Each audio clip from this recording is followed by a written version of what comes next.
I live here, near St. Louis. So in 2008, when I graduated university with a degree in video production, I assumed I'd have to move to a bigger city.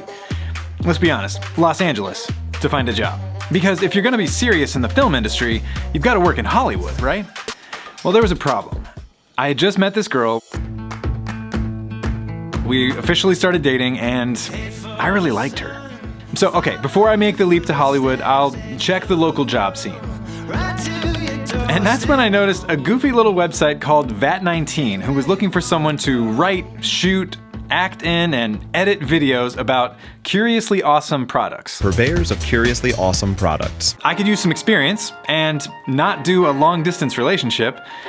I interviewed and I got the job. What nobody knew back then was that another goofy little website called YouTube was about to change the way that people made and watched videos around the world.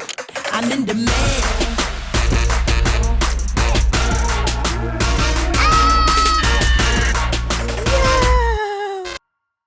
When I started working at VAT19, it was a small e-commerce store selling quirky gifts like USB missile launchers and Rubik's Cube alarm clocks. But the incredibly unique thing was that with only 5 employees, the business operated the largest soundstage in the city. I'm talking about a huge space, specifically built and decked out for commercial video productions. Yep, a few popular music videos were even shot in that studio back in the day. So VAT19 utilized its studio to make funny promo videos for each one of the products on its website. Okay, so I'm this 22-year-old working my first real job, and it's really hard to explain to grown-ups in my life. Yeah, I make commercials. Oh wow, on TV? No, on YouTube. Yeah, I'm the video guy at this company that sells quirky products on the internet.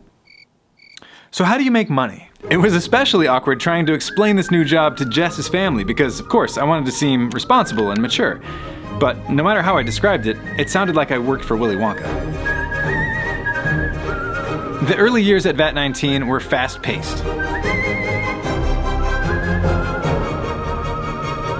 Every week, I was given the creative freedom to film these weird gadgets and strange foods in the most outlandish ways. I am grateful for the trust that was placed in me, this young, inexperienced filmmaker. I learned so much on the job about lighting, camera gear, and directing commercials. And slowly but surely, these videos were finding an audience online. It's hard to remember, but this was a time before people were really making money from internet videos. So VAT19's primary focus wasn't its YouTube channel. It was VAT19.com, with its uniquely awesome shopping experience full of wild products and photos and videos to help sell them. In retrospect, this focus was huge for me personally. It meant that I wasn't worried about views and thumbnails and going viral. I made videos because it was my job, and I tried to make the most of it every day I went to work. I'm grateful for you who bought products to help keep our little company going. One of the coolest things about this little company? Every employee was an actor when I asked them to be in a video, but you might not know that behind the scenes, each person played a vital role. Beth, Melissa, and Erica discovered and ordered products like giant gummy candy and strange silly putty that helped put VAT19 on the map.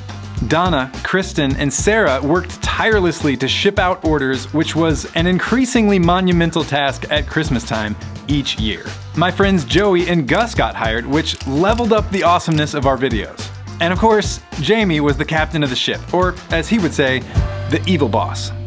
The more VAT19 succeeded and grew, the less I thought about Hollywood and moving away from my hometown.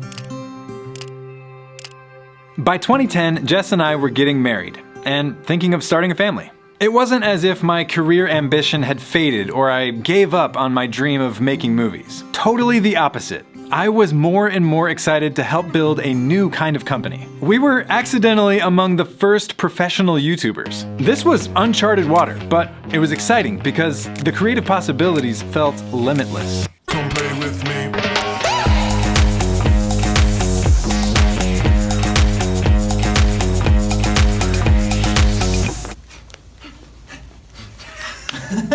Music videos, characters and sketches, recurring bits.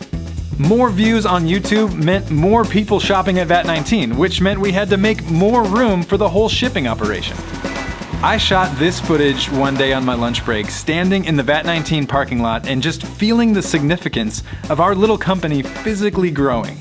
It was validating. The next huge level up came when Eric and Josh joined the team. They brought fresh energy and new ideas, and of course, tons of hilarious characters. VAT19! These years were fun. When it was time to expand the video team again, I convinced Jamie to hire my friend Danny. We grew up together and created a lot of different things together. I'd always felt like he'd be a good fit for VAT19. This is also when Adam joined, and Ben soon after. And I haven't even mentioned others who have had a huge impact like Mallory, Maddie, Corey, Kelsey, and Kara. This was the VAT19 team. I remember when we hit 1 million subscribers and we all had this realization, like, there are 1 million people who are saying, yes, show me more commercials, please. Incredible. I'm about to get hit in the face with some Spitballs in the name of science. Oh! Yep, that stung the jugular. An entire pool full of Spitballs. 2 men, 1 suit. Wait. This is the most ridiculous thing I've ever seen in my life. 2016 was a pivotal year. I started watching these vlogs from a guy named Casey Neistat. I was sucked in. Casey was making these short movies 7 days a week that brilliantly told the story of his life and his super interesting work. I wasn't just inspired, I was reinvigorated. So I started vlogging about my life and my super interesting job at VAT19. Now, my vlogs weren't anything special, just little stories, journal entries, shot with a phone camera.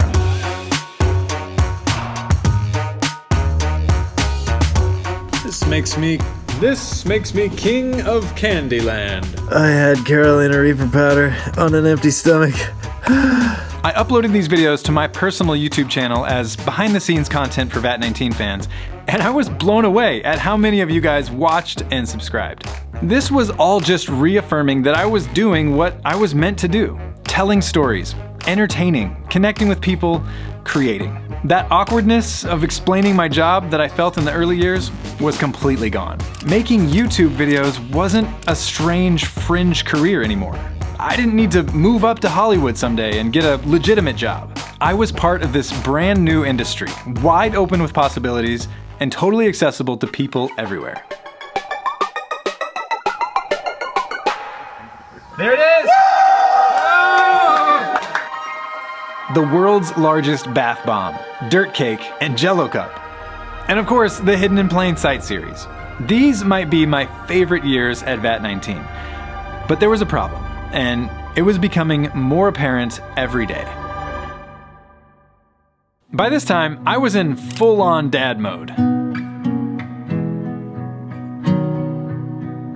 I love spending time with my family, and I loved working at VAT19. The problem was the distance between those two things. I was missing a lot of time with my family every weekday while I was stuck in traffic.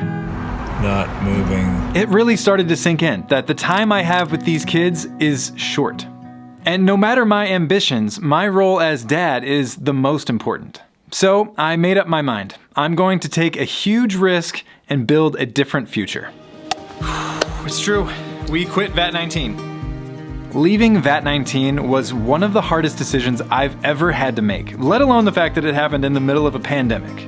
VAT19 was so much more than just a place of steady employment to me.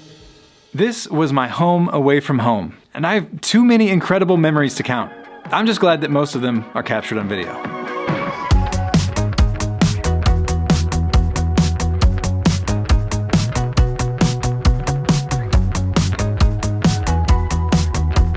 Murphy's Law Enforcement, day 1.